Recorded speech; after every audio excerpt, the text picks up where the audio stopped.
Good evening, everybody. Thought I'd have a go at some electrics.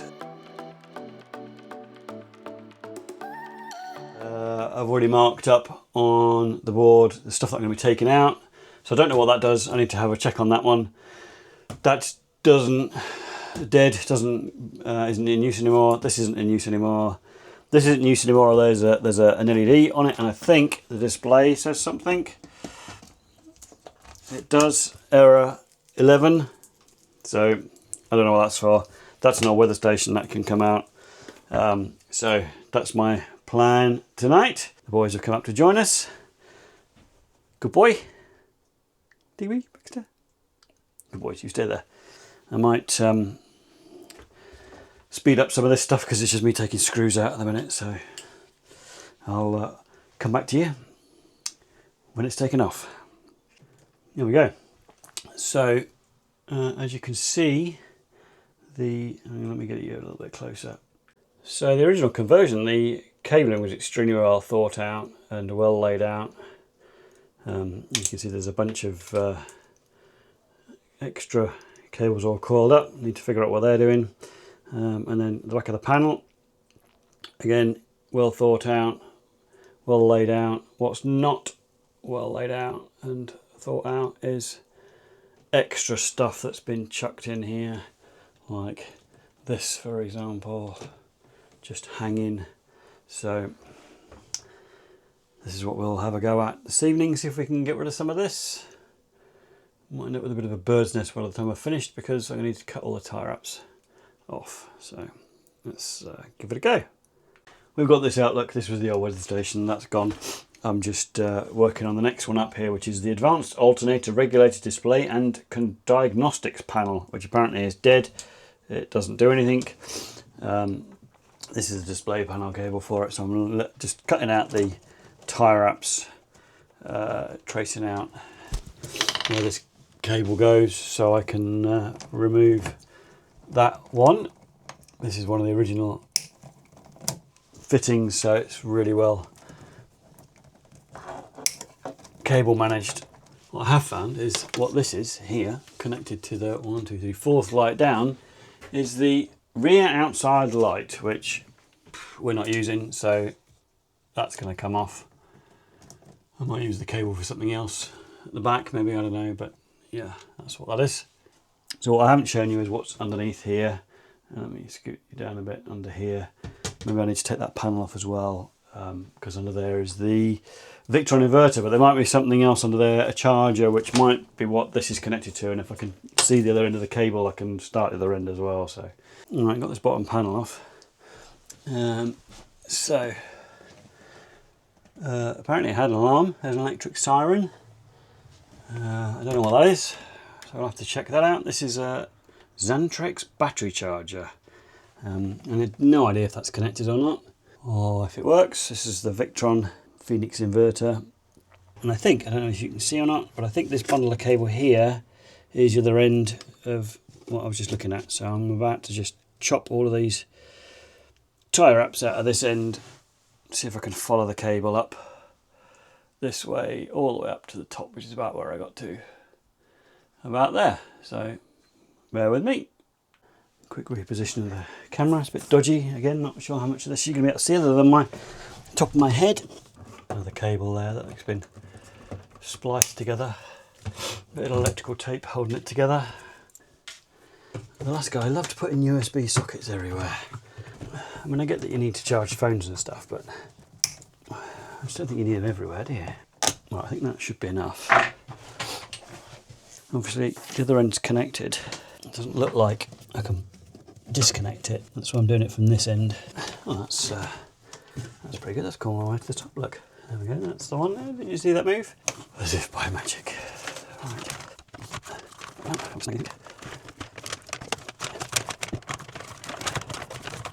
Oh, it's the right wire, that's for sure. Good start. There we go. Okay, so I can take that off now.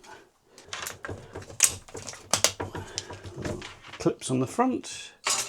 Sterling power products. I didn't see anything down below labelled Sterling.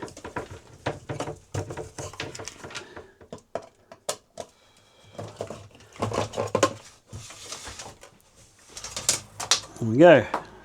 Another one bites the dust. I have no idea what this switch does. It's the white one here, which goes there. Let's trace that out, see where that goes. Well, guess he's on what the switch is for then. Anybody want to guess? Feel free to comment. There's what looks like a telephone cable here. Where do we think that goes? Now I got distracted. That happens to me a lot.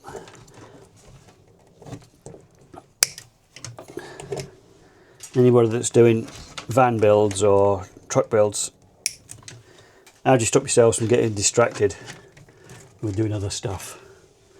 So this telephone cable, method of the madness, is actually the other end of this cable here. So that goes nowhere. So not such a bad thing after all.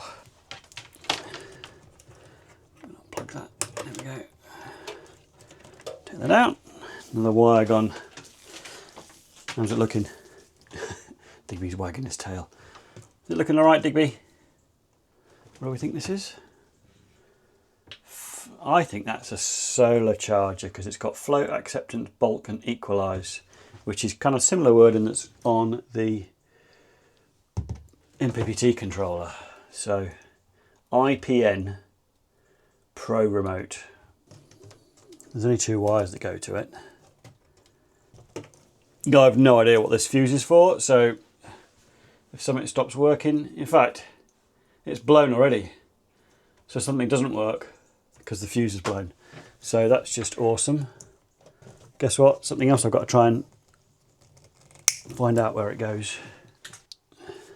Smart Bank Advanced. Smart gauge, this one here. So I bet this cable here, the orange, brown, green and a grey one, orange, brown, green and a grey one, that goes there, look. So, advanced battery management system, that's connected via a fuse here. Maybe that's just the power to it. Let's do some proper electrical testing, shall we? I bought this off Amazon. I used to have a quite expensive Fluke multimeter, and then the battery's all rusted inside. Anyway, I bought this off Amazon. It was really cheap. It's great because it auto selects what it is it's looking at, and it just works. So let's give it a go. There, look. So what have we got? 27 volts. They're connected to orange and green here, which are also connected to, I think Digby knows the answer. So the green and the blue, so the orange goes to a blue, that goes to the advanced battery monitor, which has also got a brown and a red and a white. This is going to be fun. I might leave that one until, yeah, I'm going to have to leave that one for the minute, I think. See, told you I got distracted. What was I looking at? Digby, what was I looking at? This switch, I was chasing this switch out, wasn't I? Where was that going? That's going down here. Cutters. I thought I would bring you down here. This is where I've traced the wire out to. As you couldn't see me working in here. So this is the switch that I've been tracing out, I think. No, this one here is the switch I've been tracing out. That goes down the back here, but I was interested to see what this was because it's another dodgy, taped up, splicing mess. We'll get that. So I'm just carrying on snipping in here. That's that one. So that is this stuff here that was all spliced in. What do we think it is? So there's some really thin cables in here, which I would hazard a guess were for some kind of monitoring. I know it had an alarm on it at some point. Right, the switch wire goes here. So that comes into this bundle here, which is the one I showed you a minute ago, hanging out. So that goes into this bundle of wires here, which is loosely twisted into some other stuff here. I think there's a thing here. I need to get my camera. Microwave sensor. It's for sensing microwaves. Told you it'd be a sensor or something, didn't I? Microwave sensor. I think this is for the alarm. That's not for now. I think that's going to be for another day. What else can I take out? Definitely that I know is not working. The Pro remote, that's this one here with the grey and purple wires. This one here, the Pro remote. So these grey and purple ones, the old solar controller, which was upgraded to the Victron one. Whoever did that, it was a fab job, look. Why couldn't they have routed it around the top like all the rest of them? And that's all just pulled off the switch. All these cables here. This is the 24 volt isolator switch. So right now, I can't do anything, can't turn anything on. It's now a good time to stop. Unfortunately, if I can't turn the switch on, I can't test anything whilst I'm doing it. However, I do know that is live. So which side of this is live then? Let's have a quick look at this, look. Right, so, oh, I need a glamorous assistant, that's what I need, isn't it? We've got 1.3 volts there, 27 volts there. So something's just trickling back through that cable there. The switch is engaged. So the top bit is the live one, so that's all right, I know that. I think I need a new isolator switch. This is the outside light that we traced out. I think we should have a little bet how many tie wraps there are I'm cutting. Ah, when I was in the cab, I had a spare cable, look at this. There's the other end of the spare cable, can you see that? Well thought out. Another fuse box, look. 5 amp, 5 amp, 1 amp. What do you think they're for? Do you know what it's for, Digby? You just wait there. No, Baxter, stay there. It's gonna jump all over the cooktop. Guys, I think we're gonna leave that there for now. But before I wrap up, disconnect you from there. So the battery's under this box here, under that seat. So I need to get rid of all of that. Plan is, right, we want to extend this seat over a bit more, but we can't currently because of this box that's in the way. So what I want to do, Louise came up with the idea, is I'm going to move all of this from there to there. And we're going to extend out this cupboard here. Well, there was originally a cupboard here, but the last owner chopped it down and converted it into a seat. So we don't need another seat, we need more cupboard space at this end. Right, that's it. That's it for tonight. I'm going to pack up a little bit and leave it there for now. See you soon.